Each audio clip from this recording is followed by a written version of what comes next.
There we go. Yes, we are live. Yes, Zoe's nodding at me. We're live. Evening, everyone. We're doing an On the Ball podcast. Let joy be unconfined. It doesn't happen very often these days. Michael's not here again, as you will see. That's already sounds like a dig. It wasn't meant to be. But we will pick up everything that happened on the weekend. We'll try and pick up everything that happened before the weekend. I have a feeling it's going to be a good one. We've got a lot to talk about, and that's all I've really got to say. So without further ado, not as good at this as he is, am I? Let's just cue the intro music.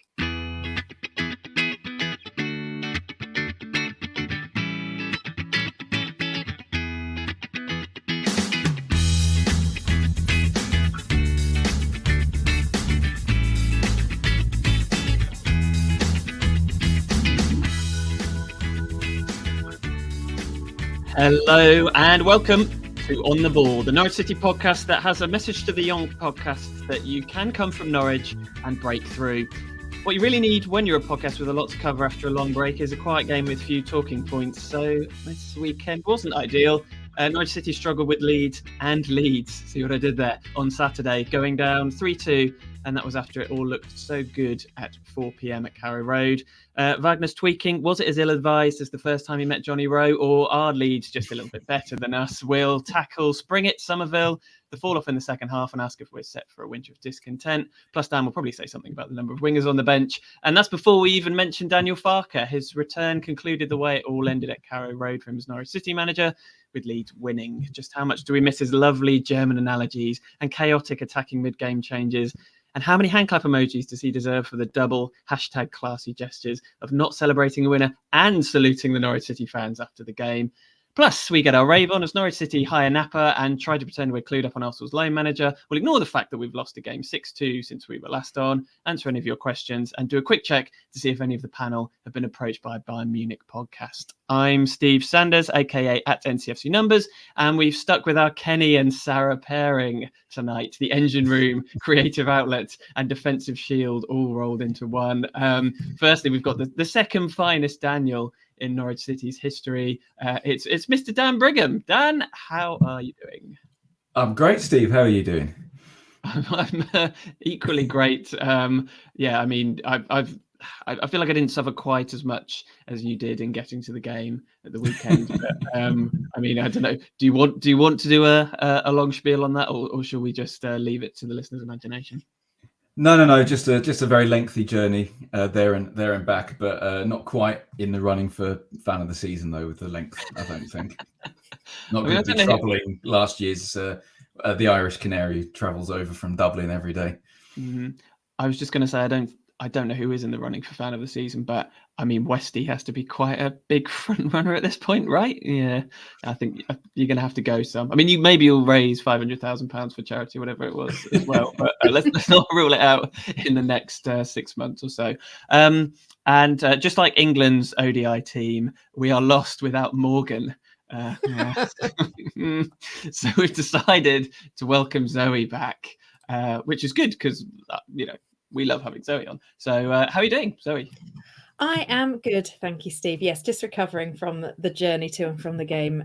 Storm Babette tried to stop us seeing Daniel Farke again, but she would not win out. We got there in the end. Yes. I mean, I'm assuming that there probably some of the listeners had equal kind of flood-related mishaps and disasters on Saturday and Friday. The comments are open for any stories that you might have. I just got a bit wet walking in, and that was it. So I can't. I can't compete. Right on cue. The first one of the first comments we've had from Alex is, "I thought this had ended." I mean, I did as well. I thought we were just here for a nice chat. I didn't realise we were going live with this. Yeah, we've turned the stream on, which well, thank you for joining us. We are back, and I suppose just to give a kind of state of play and do a quick bit of housekeeping. Those of you who had kind of followed us the previous time around will have noticed that we haven't done this podcast much this season, and that I've hosted the last couple. Michael is off doing some big boy journo stuff for The Athletic. In fact, I think he's doing the blog for Spurs versus Fulham tonight. So obviously, don't follow that. Just listen to this if you're listening live. But he's keeping the YouTube and the podcast channel, so we're effectively squatting in his spare flat and keeping the place warm. We are intending to do pods more regularly over the next couple of months, if not every week. So same time, same place, but it'll be me in the chair for a bit, and Michael might even make the odd appearance too. So yeah, we'll be grateful if you want to join us in spite of all of that, and I hope that's okay with everyone. That's enough apologising on behalf of the podcast. Let's do some apologising on behalf of the football club. It's our headline act.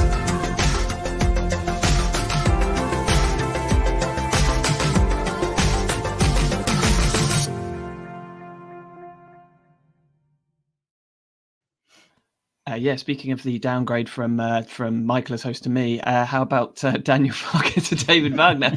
He's showing Norwich City exactly what they're missing by orchestrating a comeback from 2-0 down to 3-2 up for Leeds United on Saturday. It was the first time since 1956 that Norwich City have lost at Carrow Road when they've been 2 goals up at half-time, and the first time they've lost anywhere when they've been 2 up at half-time since 1999.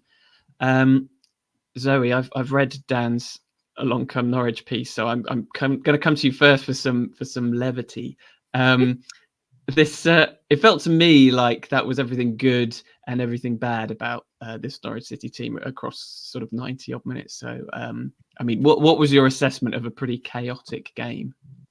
Yeah, it was sort of the season in microcosm, wasn't it? It was the first half surprisingly exciting, surprisingly good. I think pre-match, not many fans had maybe given Norwich a chance. I think the feeling was quite negative pre-match.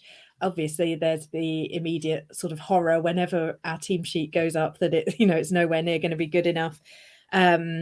So I think sort of that first half was far more positive than we were perhaps expecting. Played some quite nice football. In parts of it, obviously went 2-0 up. Leeds missed a lot of chances, which I suppose is the big sort of caveat to all of the kind of positivity for that first half. But yeah, I thought we played really well, and was just very pleasantly surprised. And then sort of all hell broke loose, I suppose, in the second half, losing Angus Gunn. Obviously, sort of further complicated things with having a goalkeeper that was a stranger to most of us, sort of in goal, and a stranger to the goal, it seemed as well. Excuse me, at points. And I think, it was, it became more about, I suppose, the bad choices that we have been making sometimes, and the absolute sort of horror of post-substitution making and where the team seems to be. So yeah, it was really dispiriting, quite confusing, and quite eye-opening, I think, to sort of the state of the squad. Yeah, I think you've covered it pretty well there. Move on. Yeah, I think we're done. Let's talk about Todd. No, I'm just going to let you go, Dan, to be honest, because I think we could take this in any number of directions. So, I mean, I can narrow it down for you if you like. But what was the thing that sort of stood out to you most in how we lost that game? I mean, it feels like that was Wagner's lost us that game. It felt like A, with the setup, the original setup, and B, with the sort of the late substitutions and then potentially the wrong substitutions.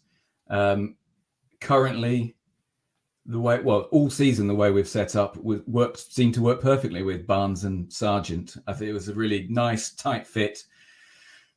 Sargent, Barnes were sort of perfect at dropping back into midfield, creating a really solid midfield, which meant Kenny and Sarah didn't have to do all the running around and leave massive gaps because they don't have anyone else alongside them.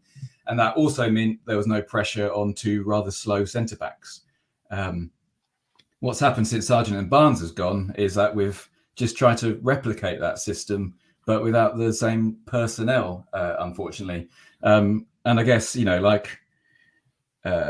anyone who's maybe put on a little bit of a weight at any point over their life, rather than sticking to the same size shirt or jumper or trousers you're trying to wear, you just go up a size. You just make yourself comfortable. Whereas Wagner is absolutely trying to squeeze himself into some size 8s right now, and it's not working.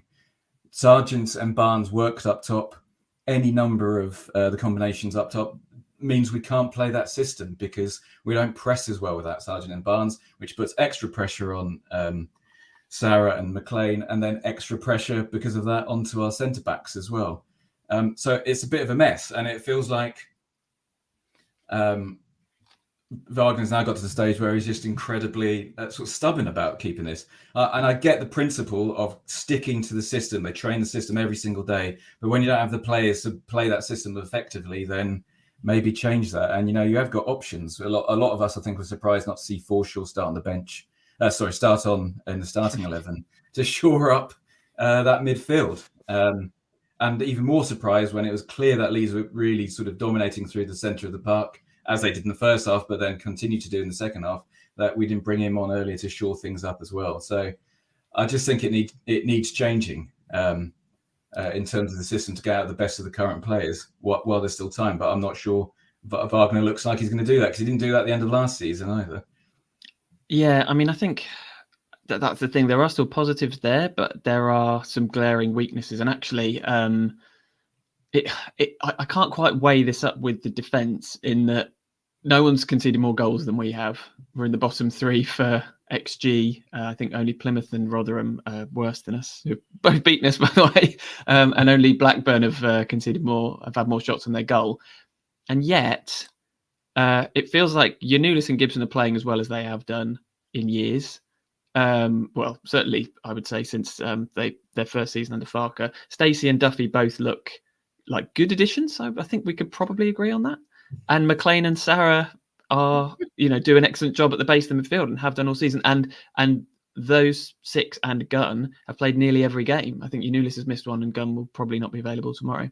So I think what you've hit on, Dan, is it feels like the 2 main issues are probably not those individuals, but the way we're set up, and the fact that we're set up for a system that doesn't suit the attacking players. And because we're so intent on attack being sort of first line of defense, if you like, that we seem to have lost something from that. I mean, it's interesting. I've seen some different kind of theories as to why we lost that game. One of which being, a few people saying on Twitter, why did we drop so deep in the second half and let Leeds come onto us?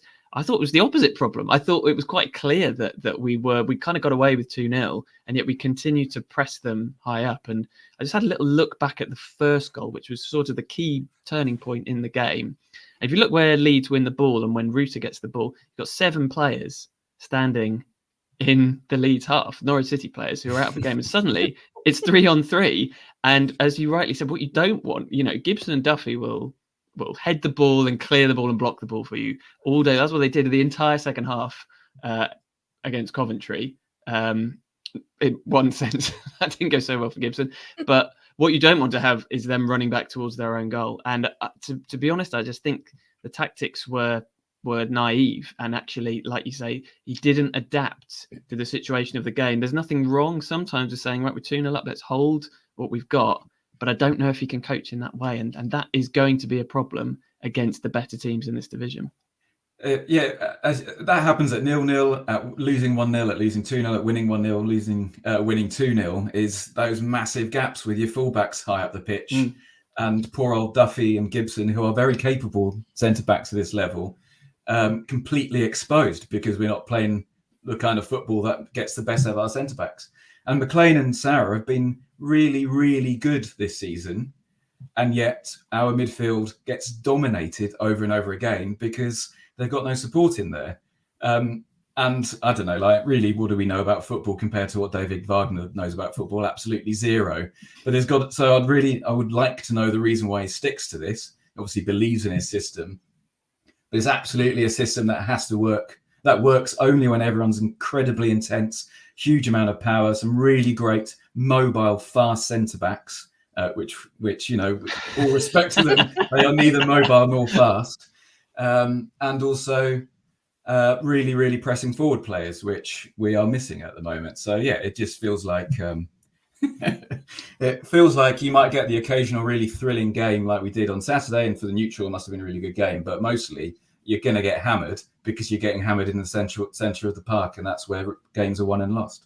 Yeah, absolutely. And against Leeds especially, you kind of know what their strengths are going to be. So it just seemed a little bit naive. I mean, I didn't want to go this early on this conversation, but that's where we are. And Robot Canary has introduced themselves by saying, "Evening, everyone. Wagner out to you all."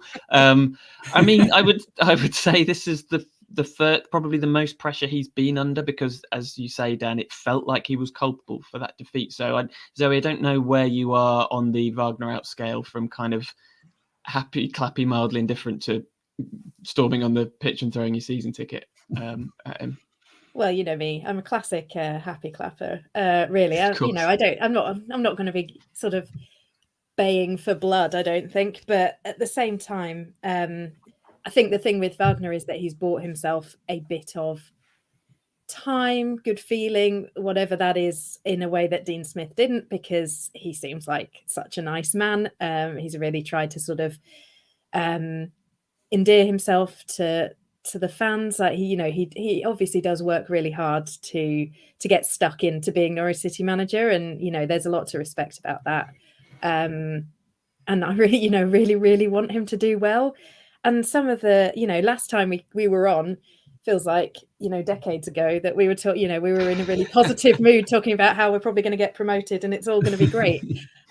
When we play well under him, we look really good. It's really exciting football. You can start to feel some of the memory of what it's like to be a good championship side under him. But the inconsistency, these big spells of not winning games, the seeming sort of lack of getting the best out of some of our players.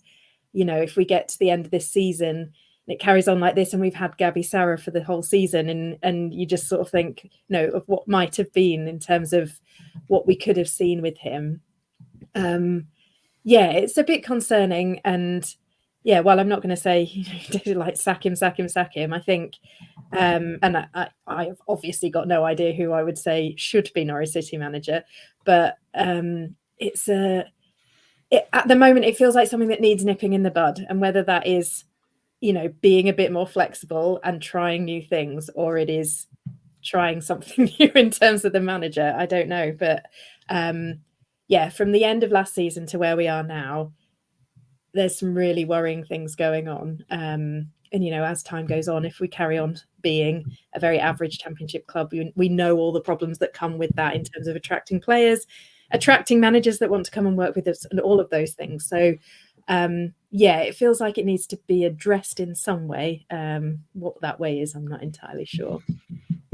Dan, where do you stand on the Wagner debate? If there is such a thing. It's difficult. We did start the season really well, and with his starting 11, I think he gets a really good tune out of that team. But how many teams are lucky enough to have that starting 11 throughout and in the majority of the season? And we did see on Saturday again that attacking wise we clicked. Well, first half we beat the press really well, but then Daniel Farke was always bad at setting up presses, so probably one of the easier teams in the division to beat the press. We moved it really well. Hernandez, despite nearly gifting Leeds 2 goals, looked as sharp as he did last season again. Rowe was obviously good. So when it works, it looks like we can attack pretty well. And there's mitigating circumstances. Losing your strike partnership so early on and for so long is you just have to wonder if, say, Farke had lost Emmy and Pookie for 6 months of the season together, or if Lambert had lost Holty and Wes, would we would have struggled. But I'd imagine those two managers would have found a way to adapt rather.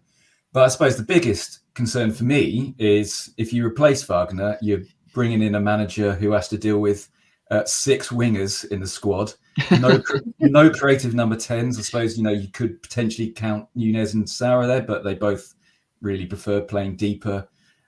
You've got aging centre backs, and you've got no defensive midfielder. So we spoke about this, I think, at the end of last season. Like if you keep Wagner and recruit to what makes a good Wagner team, which is lots of pressing forwards, lots of wingers, not a lot of little creative players, then you're left with, well, you're recruiting, then surely you need a manager who's going to fit that. And there aren't many coaches like that because it's a really hard system to get right. So if you get rid of Wagner, I don't see it returning to, or immediately improving. I suppose there are options now. Forshaw's in and Kenny's in as well. Like you've got options of playing both of them as sort of deep lying midfielders, a bit like Farke did with Kamara and Ampadu. But, it's a bit of a mess. Short term, it's a bit of a mess because we've got a manager who can't get a tune out of us at the moment. And long term, it's a bit of a mess because we've got a really sort of messy recruitment policy. I don't know. I would get rid of him. We won 1 in 11 at the end of last season, or 2 in 11, and now we've lost 5 of the last 8 or something like that. Most managers would be gone by now, and probably rightly so. I like him, Wagner, and I like that he believes in his system, but it's a system that's not going to work until Sargent's back, and by the time he's back, the season's gone. Well, there we go. I mean, we might well have given up on the podcast by then, so that'll be an issue for someone else. I mean, I would concur actually with the fact that I genuinely think, everything else aside, that we probably played out from the back, even against the Farke presses, as well as I've seen us do it under Wagner in that first half. Like we were really actually very good and not kind of baying to the, Angus was just standing with the ball at his feet saying, well, come on then, and not kind of baying to the fact that people were inevitably telling him to kick it forward. So it does still feel like there are things that work. Obviously, we've got Sunderland and Borough to come in the opposite order, and we'll come on to that. I suppose the flip side of this, and maybe the argument to keep Wagner, is that maybe this squad just isn't that good. And I think we probably ought to talk about the substitutions. Tony Gary Springett, friend of the pod, obviously. Don't want to kind of bail the guy out, but over the last 2 games, he's been on the pitch for 120. He's been off the pitch, I should say, for 122 minutes, and we've won that collectively 3-0. And in the 58 minutes he's been on, we've lost 4-0. I mean, that is obviously kind of, I mean, he's not the sole issue, but I think it probably points to a slightly wider problem of when Leeds are bringing Bamford and Nonto off the bench, we're bringing kind of Wang and Fastnacht off the bench. I don't, maybe this squad just isn't deep enough, but then if that's the case, maybe don't make the substitutes that you're making and try and ride the same 11 players out. I don't know if that can work. Yeah, I think, first of all, I refuse to bow down to the pressure of Patrick Bamford as some sort of higher power.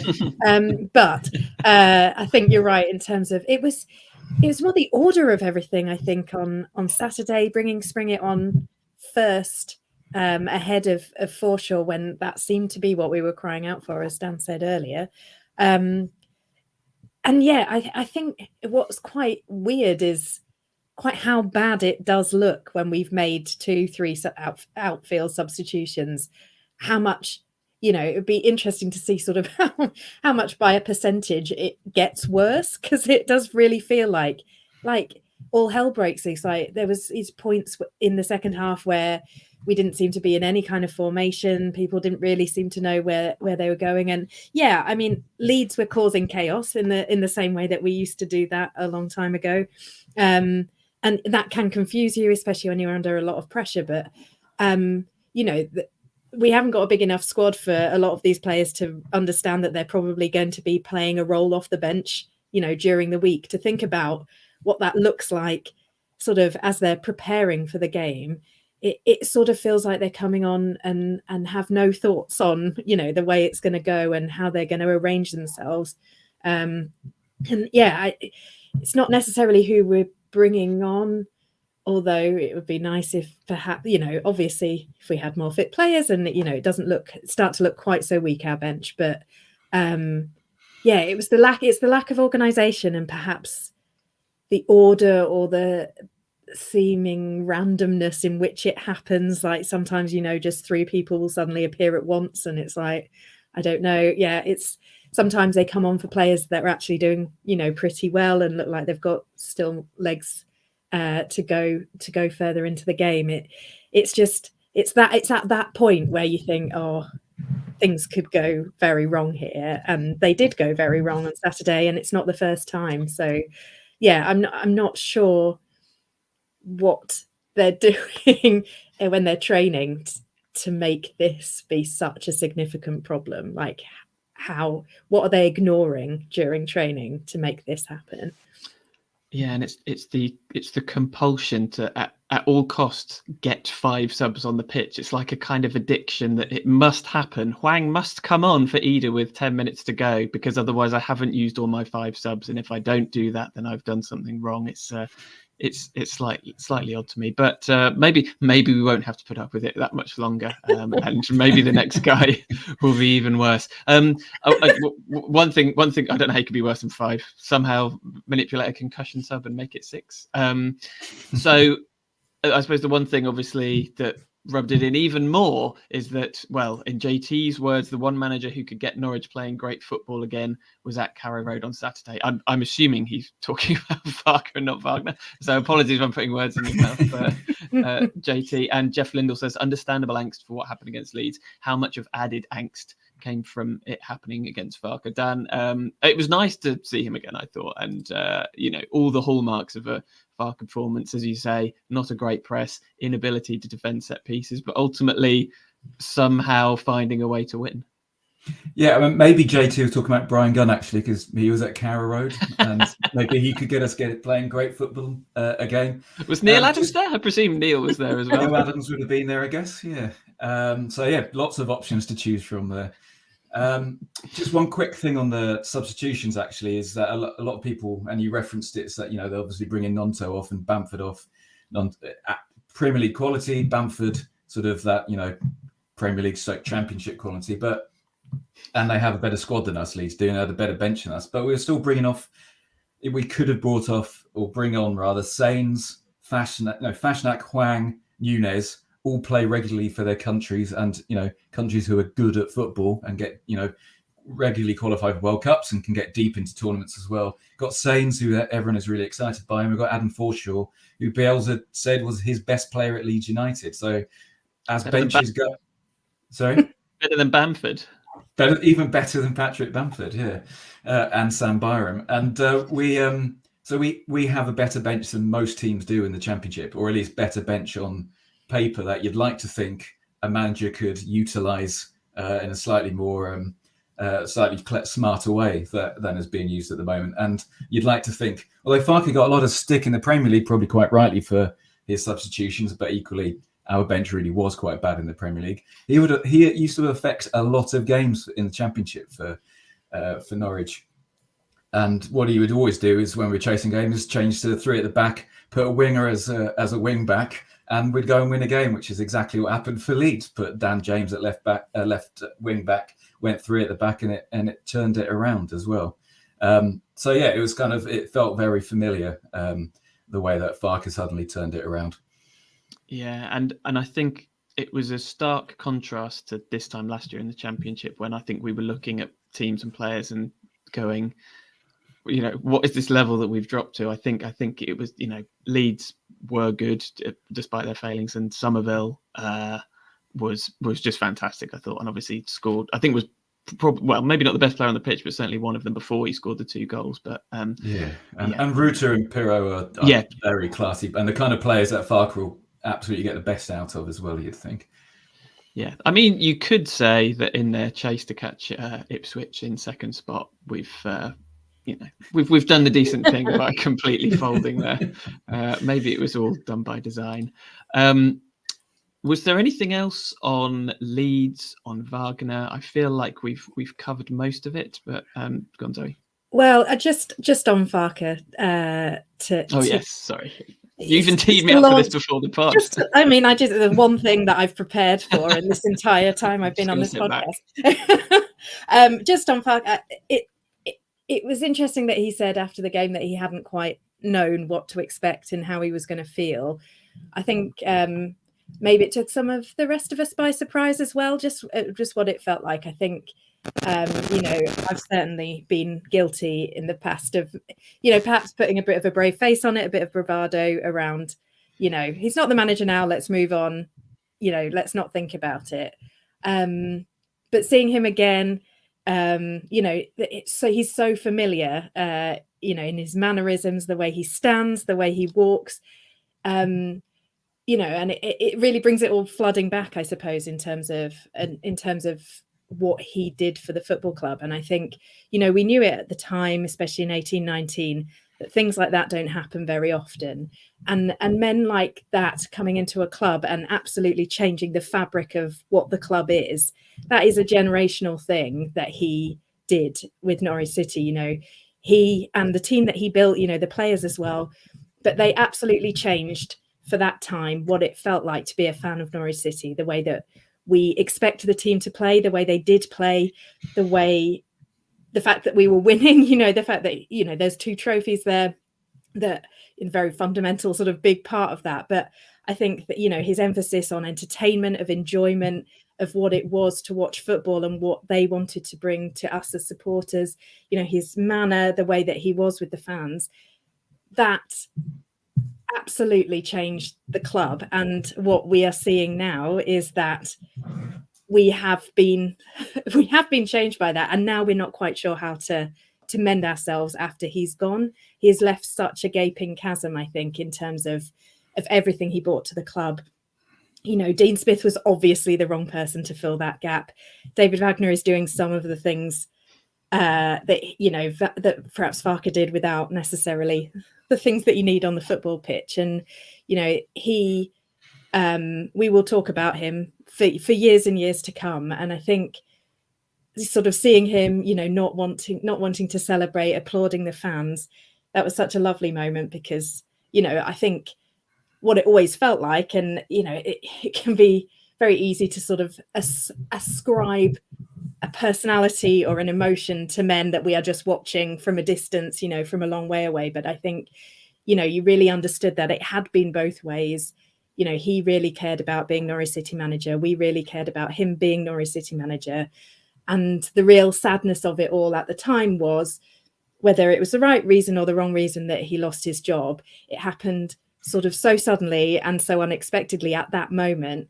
And we never got that chance to say goodbye. We never got that kind of feeling like this is definitely the end, or he's definitely going to leave us, or, all of those things.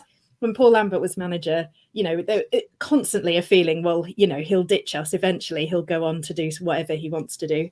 Not quite turned out like that, but, we always knew he would leave us eventually. I think with Farke, that was it was a bit more blurred lines, I think. And yeah, to have him suddenly not there anymore when he had such a big part to play in the club, I think that's probably affected everybody even more than most people will, care to admit. And to have that chance to say goodbye was really lovely. Obviously, we've got to move on. It's football, it carries on. There's always another game, there's always another manager. And again, there will be a manager in the future that makes us all feel like that again, hopefully. But it was really nice just to remember that kind of generational impact that he had on the club. And best of luck to him for the future. Hopefully don't have to see him again too many times, because it's a lot to deal with. But I think it was just a nice opportunity for everybody to say goodbye. Very well said. Yes. It's a bit like when you finish a box set like Sopranos or Succession or something like that, and you think, well, that was great, but I don't know if it will ever get this good again. And then it's like, I don't know if like CSI Miami Dean Smith is going to quite hit the same. But it was nice to see him back, regardless of that. We don't have a sting for Twangter, things we're not going to talk about, just to clarify for those who are new. And it has been a while. I've said this before, but it has been a while since we last did a podcast, and quite a bit has happened. So some of this stuff may deserve more time than we're actually going to give it. But, let's at least acknowledge it. And maybe trailing this by saying we're not going to talk about them will be reasonably accurate this time. Norwich City have a new sporting director, or they will have by the 27th of November. Ben Napper, loan and pathway manager at Arsenal. So him and Neil will have something to talk about, presumably. Assuming responsibility for the club's player trading and development activities, whatever they are.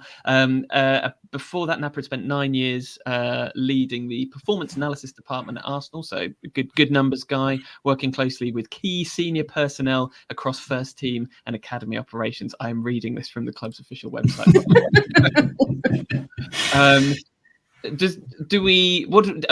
Apart from the fact that he looks disconcertingly younger than I think I am. In fact, I mean, he certainly looks younger than I am. I don't know if he actually is. Are we positive about this? Obviously, it will spell the end of Stuart Webber from a Norwich City perspective from that date as well. Dan, how do you feel about Napper? Do you have any feelings towards it? Well, like you, after seeing his photo, obviously got mildly depressed at how young he looks. Although, like a lot of people, he may be using a younger photo than he actually is. I guess, it's an unknown, but I suppose it's the kind of appointment I like us making when it comes to coaches as well. Sort of someone who's come from nowhere. No one expected the news to be announced. We don't know a lot about him. It's the kind of appointment a club of Norwich's size should be making. He's come from a pretty high, I don't want to use that term, high performing, but does he own a Porsche? Well, I think he sold it to get where he is today, hasn't he? But yeah, I think he's come from obviously one of the sort of best run clubs in Europe, which can only be a good thing. What I'm slightly skeptical about is this handover period. I'd rather a new person come in with their new broom immediately. They don't need Stuart Webber there to show him the ropes, I don't think. I think he should come in and assess those himself, which again goes back to it being slightly awkward that we've got two sets of married couples running this club, and Stuart Webber's wife is still going to be there showing him the ropes as well. I'd rather he come in and have his own identity and bring his own ideas to it without the sort of pressure of Stuart Webber looking over his shoulder and Zoe Webber looking over his shoulder like that. But yeah, I think it seems like on the surface of it, a good appointment. Arsenal were really gutted to lose him by the sounds of it. They speak very highly of him. And I've already seen some people talking about him bringing in Jack Wilshere as our new manager as well. He was apparently doing excellent things with the Arsenal Academy and does feel like the kind of manager we should be going for as well. Someone slightly unknown and up and coming, rather than pinching other people's managers who are past their sell-by date. Although that would mean we would be Jack Wilshere's Norwich City, and I don't know if I can handle that.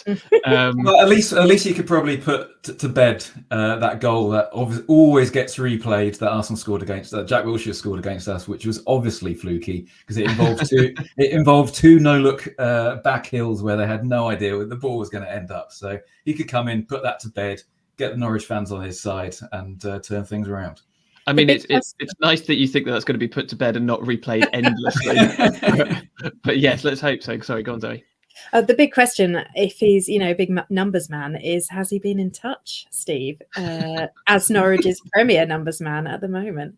Well, he knows where to find me at NCFC Numbers if you happen to be listening, Ben. And obviously we've given some sound tactical advice as well of the kind of managers and recruitment. I'm here for all your data analysis needs. We can't lose two hosts On the Ball in succession. Oh no, I'd still come back for this. This is all I've got. I mean, I wonder whether part of the job application process was literally like, so what does your wife do? Could she be on the board in a couple of years as well? Is there any openings there? And I also like the idea of him using a much younger photo, like people do on LinkedIn and stuff. Usually newspaper bylines as well. There's usually a good couple of decades between the reality of the situation. Yes, and then you see them in real life, and you're like, it looks like them, but it can't be. It can't be. Also, kind of backroom. While we're in the backroom stuff, the Atanasios have bought another stake in the club, which means that Delia and Michael are no longer majority shareholders. Again, I don't know how much there is to say on this, how much, are we financial experts or not, but it feels that we should address the fact that their Norfolk FB Holdings Group will now own 40% of the club, the same as Delia and Michael. There is believed to be an agreement, meaning Delia and Michael will remain in control of the day-to-day running of the club until at least January 2026. So we're keeping our married quota up. Does anyone have anything of note to say about that, or should it just move on? Just give me a signal if you don't want to. As someone who only got a C in GCSE maths, I don't feel like I'm qualified to talk about cash, anything money number related. But as self-styled NCFC numbers, Steve, I'm sure you've got a long hot take about this, haven't you? Absolutely. That will be for the high performance podcast, though, because obviously, it's as all top matters, all high performance matters should be. I'm here for financial advice as well. Obviously, I'm just touting myself around tonight. Do you think Jake Humphrey's a little bit gutted he wasn't considered for the new sporting director role at Norwich City? I mean, that would be the moment that I would hand in my season ticket. I think I'd be on the pitch and throwing it.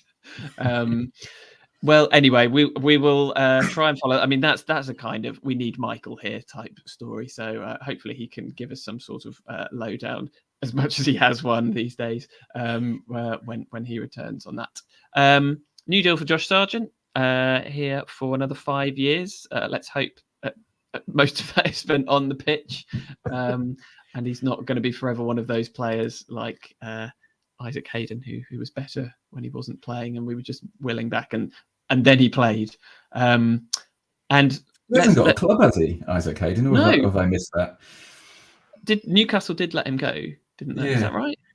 And it feels like an opposite moment to mention Jacob Murphy as well. Just absolute madness. A goal and 2 assists. I mean, I couldn't be more pleased for him. He just looks like he's enjoying every single minute of it.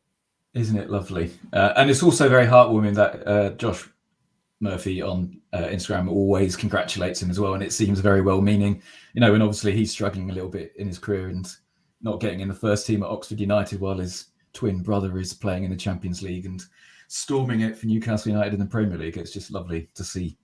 It's probably going to be Norwich City's feel-good story of the season.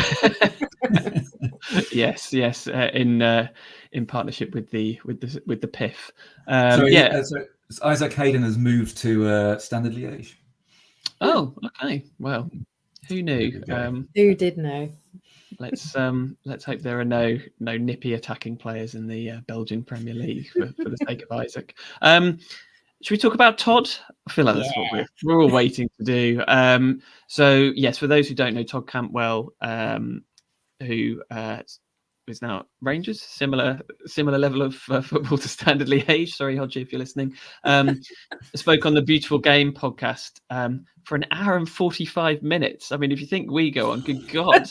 And that came out last week. We won't replay the entire podcast, but some select quotes. I was like a bad egg. This is him speaking, by the way, not me. I'm a good egg. I spent nearly 2 to 3 months in the under-23 setup, which after what I had achieved at Norwich, it was barbaric. Great word. I felt like I had all my respect, honour and achievements stripped away from me. And also there was a big team in Germany, which was immensely close. I was waiting on that and it didn't manifest. I'd spoken to them directly and their sporting director, and I thought it was going to be a career-changing move. It was Bayern Munich. I like this sort of Colleen Rooney-esque way. I don't know if that was actually how he said it on the podcast. Well, I also like the fact that he was obviously waiting to be asked which German club it was. Wasn't asked, so it was Bayern Munich. Yeah, or he just, I mean, I don't want to accuse him of anything, but may have just made the whole thing up, and then that was the first German club he could think of. Who knows? Who knows? That's just a version of it that could have happened. And finally, I have a message to the young boys that you can come through. You can be expressive. You can be yourself. You can have blonde hair. You can drive a nice car, and you can come from Norwich. You don't need to be from Chelsea to do that. As a blonde person yourself, Zoe, is this something that you can relate to? And Norwich is my birthplace on my passport, so I'm part of the way to success. You're part of the problem, it sounds like. It's all absolutely baffling. Like, I think I've said several times on this podcast that he fascinates me as an individual. I've had moments of feeling very sorry for Todd, feeling very concerned for him, feeling very confused by him, feeling very amused by him. He is someone that has, it would seem, very little time for self-reflection, despite sort of preaching a lot of kind of, live, laugh, love type messaging. He doesn't seem to think about, why he was in that situation at Norwich, what he might have done better, what he might have done to try and alleviate the situation. There doesn't seem to be any of that. And he's obviously holding on to an awful lot of resentment, which can't be good for anyone. And, he's threatened since he left the club that it would all come out, all the truth would come out. I presume this is the truth coming out. And yeah, it does seem largely fabricated / perhaps embellished, I would say, as a story. And yeah, I think for his sake, he probably needs to sort of to think about, how that has impacted on him and how he can come out of it a better player and a better teammate, and also, yeah, maybe just move on. He's not that young anymore. He should be a bit more mature in the way he's approaching life as a professional footballer. But yeah, I am still here for all of the Instagram content because it is great.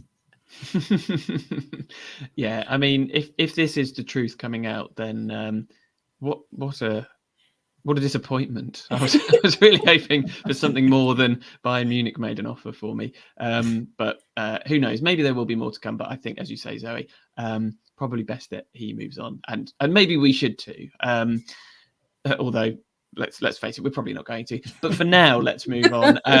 Just a bit of international watch. Angus and Kenny, and maybe Grant Hanley are hopefully all going to the Euros, which is exciting, especially if you're Scottish. Obviously, Kenny, was it the Euros? Kenny missed out, didn't he, last time? And Angus wasn't Scottish at that point, so good for them. Maybe we'll get Hodgie on to talk at length, although, as I said out loud, it feels like a bad idea. And Johnny Rowe, maybe when they've been bundled out of the group stages, we could get him on. that would be a much more entertaining time. But they're going all the way this year, if you believe some. Johnny Rowe scored his first goal for England under 21s. The best way to do it as well, in a 9-1 win. If only more of our games could be a bit like that. And of course the Nunez red card for Chile, which involved a lot of prodding.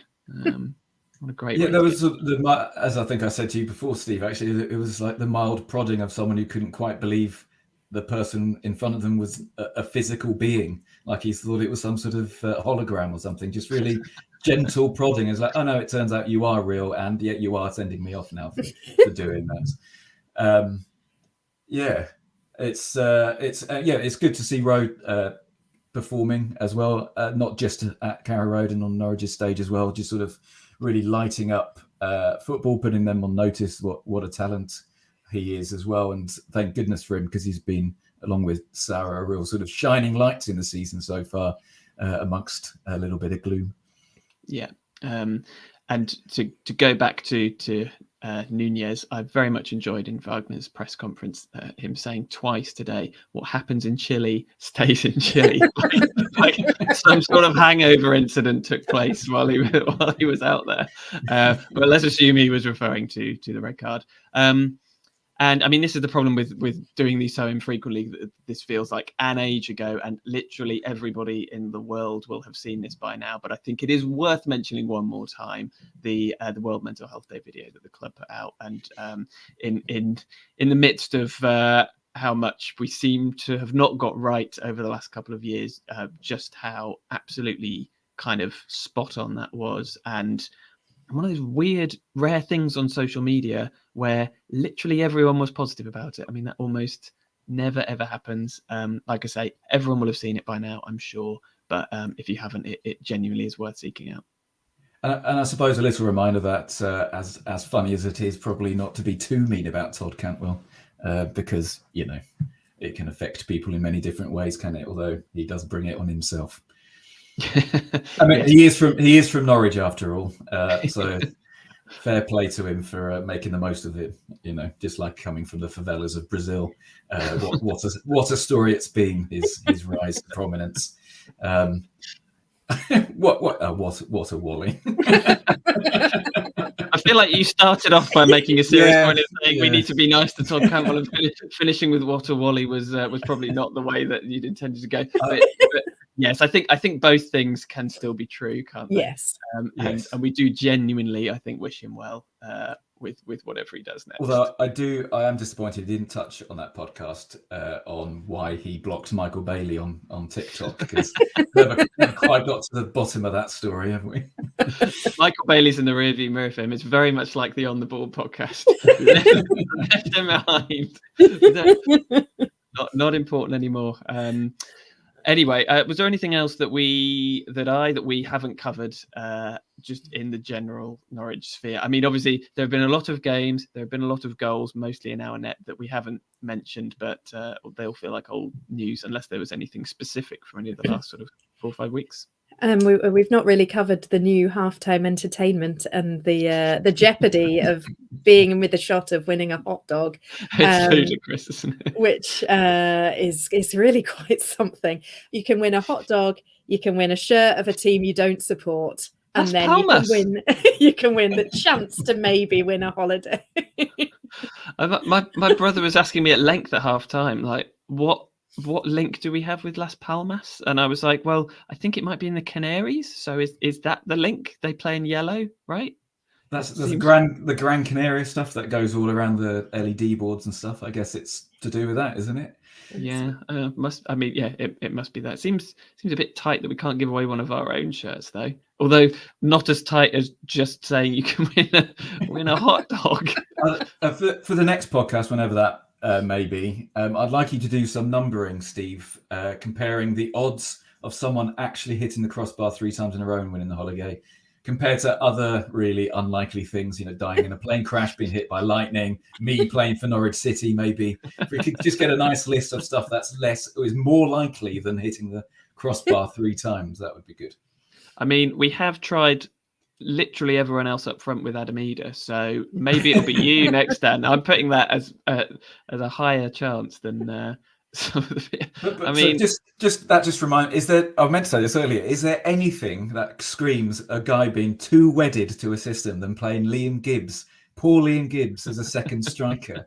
It would have been like Alex Neil trying Gary O'Neill as a second striker. Absolutely insane. Well, I mean, if all else fails, get one of the blokes that like wears hobnail boots and tries the crossbar challenge to have a go. Why not combine? Maybe that could be the prize. If you hit the crossbar 3 times, you get to play up front with Adamida. Or one of the very sweet little kids that does the first sort of challenge at halftime as well, and scoring penalties against Captain Canary, who all look like they've got excellent technique from the penalty spot. Yeah, that's nice. Although Captain Canaries not trying hard enough. They need to learn how to lose. This is important.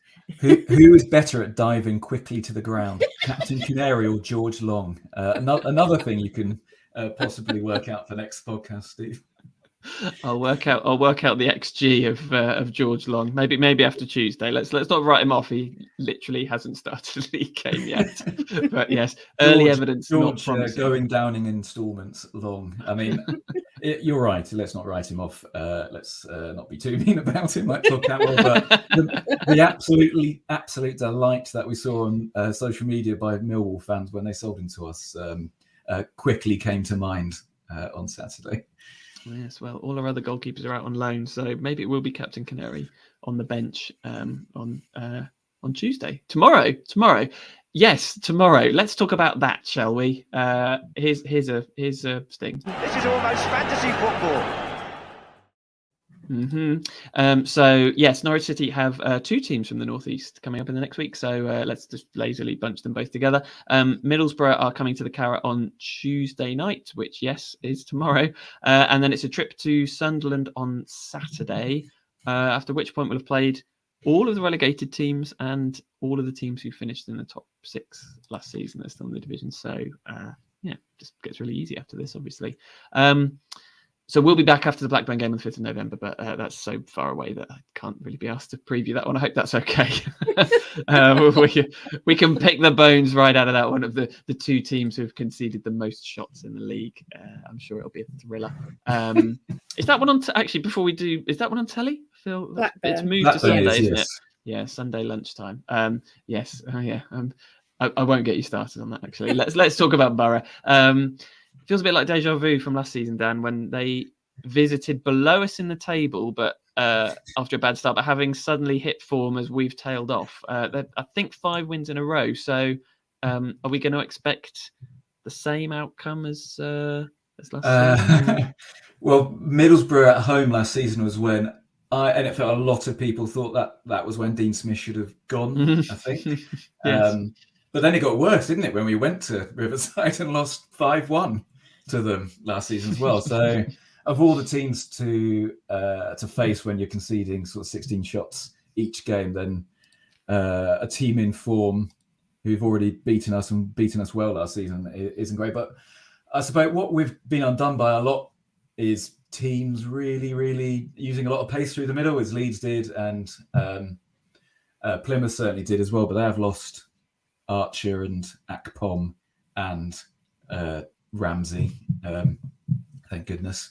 So they're not the same team as they were last season, on paper anyway. But it does seem like Carrick's got them motoring again, and I do fear the worst. And I think Wagner's probably been had a barrier against a lot of the criticism, I think, because our home form had been pretty decent until the Leeds defeat, and most of our really poor performances have come away from home. But I do think 2 home defeats in 4 days might see a proper turn against him. But I don't know. Who knows? I'm trying to think of something positive, but maybe we'll get a good, lucky 2-0 lead, and like Leeds, they'll miss loads of chances and won't bury any of them, and we'll get a nice 3 points. That's the spirit. I was going to mention the fact that we don't have Angus, but I feel like we've stuck the boot into George long enough already. Well, we don't definitely not have Angus, but it's looking likely. So that's one probable change. I mean, Zoe, and do we try Gibbs again? Surely not where he played on Saturday. So but then who else is there? Help me out here, please. And what formation are we gonna? If we're gonna play the exact same formation, then you really are very limited in terms of what else you can do. I'd really like to see Nunez get a game at some point. Like if he's fit and ready to go, he is someone with a bit of X factor that could maybe give us a bit of life. And yeah, I'm also struggling to think about who might play, but yeah, I don't know. It's the Championship, isn't it? And anything can happen.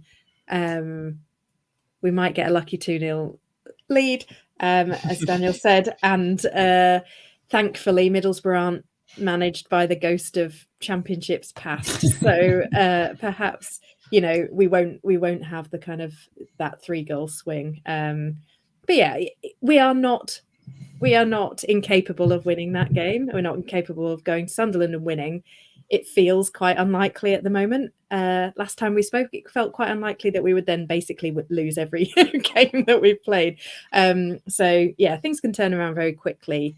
It would be nice to win one of these next 2 games, I think, for everybody's sake. We could also just as easily not win them and lose them, and potentially lose them by quite a few goals. So I guess that's the beauty of this league, but also it's we're in quite a perilous place right now, and it feels like it could very easily swing even further downwards, which obviously we don't want to happen. At this rate, Napa might be coming in too late to even make a decision, because carry on like this and Wagner might be gone. And I suppose because we've spent most of the podcast slagging off him and his system, etc. It's only right to say what I'd like to see against Middlesbrough is a 3-man midfield, Sarah, McLean, finally getting some sport in there with Forshaw, and then because we've got 6 wingers, utilising them by having 2 wide forwards, Sains and Rowe maybe, and then Ida through the middle, which doesn't quite work because we've got 2 fullbacks who like to bomb on loads, and you don't really do that in that system. But I think it adds a little bit of protection into midfield, and also means you can play 2 of our 6 wingers, and then maybe bring 2 on at another time, and then the final 2 on for the last 5 minutes, maybe. Yes, I mean, it does feel like the change of system would be the right time for that, but I wouldn't bet on it. I mean, I have to say, I think Nunez, it feels like the one guy that we haven't tried there. Actually, I think when I've seen him, I think he looks like he can press quite well. And if that's what we're lacking, then maybe that's the missing piece in the jigsaw. I'd be surprised if he hasn't started by the end of in a week's time. I think he will probably get a game, unless of course we do change the system. It just feels like Sarah needs freeing up, doesn't it? I mean, it's a good point actually that you make about the sporting director situation, and Alex is foreshadowing the future by saying it all screams Napa not renewing Wagner's contract come December and the rest of the season being a write-off, 17-18 style. Bring back Alan Irvine, and maybe that's the manager who JT was referring to in the stand. Yeah. We don't know. But I think, although of course Alan Irvine's Norwich City were hammered by David Wagner's Huddersfield Town. So oh gosh, it's going to get worse. Maybe this is what you were talking about, us falling down the table, Zoe. I mean, but I think there is a genuine issue there that if you sack David Wagner now, then unless you kind of bring Narcissus Palac in and say he's going to get the next few weeks, you're asking the guy who's leaving to appoint the next manager, and that feels like a far from ideal situation. So I can understand making the pre-announcement, and obviously this would have been an issue either way, but does feel like we kind of want Napa ideally now to be thinking, who's my next man in? When is he coming in? Do we know the date? It was end of November, but the 27th of November. So I don't know how many games we have between now and then. It'll be something like 6. Oh, go on. Yeah, we've got Borough, Sunderland, Blackburn, Cardiff, and then QPR, and then Watford on the 28th of November. So okay, so he's got 5 games. I'm going to say he will still be here by the time Napa comes in. I'd be surprised if he wasn't, given what we know about us as a football club. I'd be very surprised. When I was just thinking, when you go for a job interview and you have to do like a task as part of the interview, and sometimes you think, are they just going to use this for like their own work after they don't give me the job? Just wondering maybe if the task for the sporting director was, hypothetically, if you were going to appoint a new manager, which one would you go for Norwich City? Tell us why in 10 slides or fewer. And they're just going to, yoink, we'll have that and have him in place by the time you start. Yeah, well, if anyone said Kjetil Knudsen to that, then it's like, that's. I'm afraid that's not original enough. Quite interesting, potentially, that the last game before he comes in is against the worst team in the Championship, or what the QPR's worst form team in the Championship. So could we see a Brian Gunn, David McNally situation of Norwich beating QPR 4-0, but the new guy coming in and sacking him 3 days later? Wouldn't rule it out. That means we'd have Gareth Ainsworth. Is that right? I'm trying to wait. Is that how it would work? I mean, that's the one time that we did act quickly to sack a manager, but I feel like that almost doesn't count. It's sort of like Liz Truss's premiership. It's like it was so short that we just have to ignore it. Yes, and then obviously Sunderland follows at the weekend. What is it? The Friendly Cup? Apologies. I think it's something like that, isn't it? I have to say, I mean, that game for me feels like it should be on telly. It feels like we're always on telly when we play Sunderland, and it doesn't feel right that it's a Saturday at 3 o'clock kickoff. But I don't know, something about Sunderland away. It's just a great ground and atmosphere. I think it's all we'll probably get beaten, but it's one to get excited about, I think. Are you going? I am not. I'm not getting that excited about it. Are you? It sounded like you might be going. So maybe I'll move up there. I'm sure it's lovely. Just a couple of more questions on the comments. I'll start with an easy one from Ange. Is Ida a striker? Yes or no?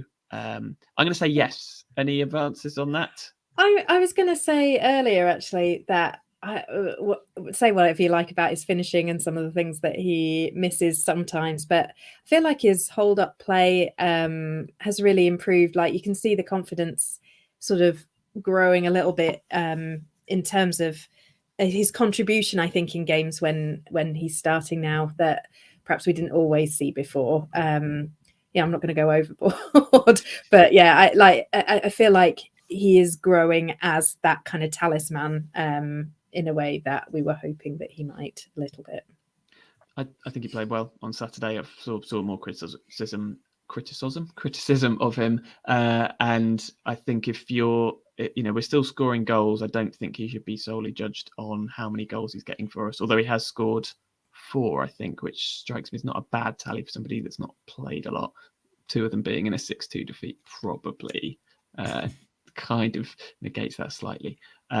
But yeah, I think he's doing okay, and is at the moment the number one striker. I mean, being better than Huang is don't know how much of an accolade that is. And then finally, Jeff Mann asks, what's each of yours dream Norwich manager for where we are now? Brackets be somewhat realistic. I doubt Pep would be too influenced by the veggie patch. I mean, to go from Wagner to Pep would be quite the style change, I think. But I don't know are we too early on this? I know you've already said Gareth Ainsworth is who you want in, Dan, but I don't know if this speculation could wait. Apparently we're getting Jack Wilshere. Yes, yeah, so. I'd say Gareth Ainsworth is closest in hair type to Daniel Farke of the current managers out there. So stick with Gareth. Maybe Gareth Ainsworth and a Jack Wilshere blend in there. If we can't get hold of those two, and I do not want Gareth Ainsworth in, just to clarify that. Okay. Yes, before the pile-on starts on Twitter. Maybe. Sorry, go on.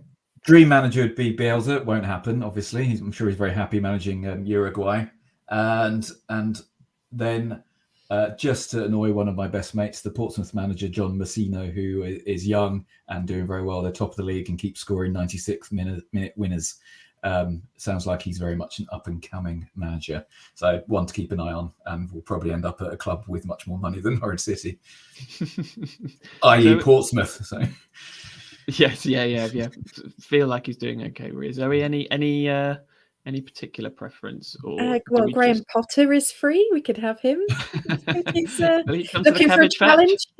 Looking for a new challenge. I don't know. I think it would be nice to say that the next big Norwich manager is someone that we've never heard of before and is going to come out of nowhere and surprise us all. That's the ultimate, isn't it? So. Yeah, failing that, Gareth Southgate maybe. I don't know. Would love it. Would love it. He'll have come out of nowhere. Don't know what he's been doing lately. Maybe we should offer it to Jack Wilshere, but say you do have to grow your hair out like Daniel Farke. Just get on the Jack Wilshere bandwagon. I mean, you've got to think. Surely Gerrard is nowhere. Lampard is nowhere. Rooney is nowhere really. I know he's obviously just joined Birmingham City. Sure, there's got to be one England player of that generation who can make themselves into a decent manager, and maybe it's Jack Wilshere. Well, maybe the guy coming tomorrow might be on his way to that. Although I don't know if we count Carrick because he wasn't one of the lads really, was he, of that generation? Or Bex, why not? It's time for a documentary. What else is there to do? I think that's probably time. So yes, we'll call it there. Thank you very much for listening. That's all for On the Ball today, the Norwich City podcast that is 10 years away from buying back its own Porsche. I knew I'd already got a Porsche reference in there. Please make sure you subscribe to On the Ball if you haven't already, because we will still be doing podcasts. It's free on your usual player. Just search Michael Bailey, whoever that is, Norwich City on your preferred social platform. Don't search whoever that is, just Michael Bailey, Norwich City. Ratings and reviews wherever prompted are always hugely appreciated. And if you want to get in touch with any questions or topic proposals, send Michael a direct message on Twitter. See what happens at michaeljbailey. So yes, a big thank you to our guests tonight. Zoe, thank you so much. Thanks for having me, Steve. It's been a pleasure. And it was a pleasure to hear your Daniel Farke eulogy. He's not dead though, so that's even better. No, well, dead to us. Dead to us. He lives on in all our hearts, etc., etc. And Dan, hope that felt somewhat cathartic. Thank you very much. Thanks, Steve. As always, very enjoyable. Yeah, I think it was a good one. I don't know. Do I get to say that if I've hosted? That feels like I'm giving myself a big pat on the back. Anyway, I'll let others be the judge. A big thanks for sticking with us, everyone, whether you join us live or if you're listening back. We do very much appreciate it. We will be back after the Blackburn game on the 6th of November, I believe it is. So until then, never mind the danger.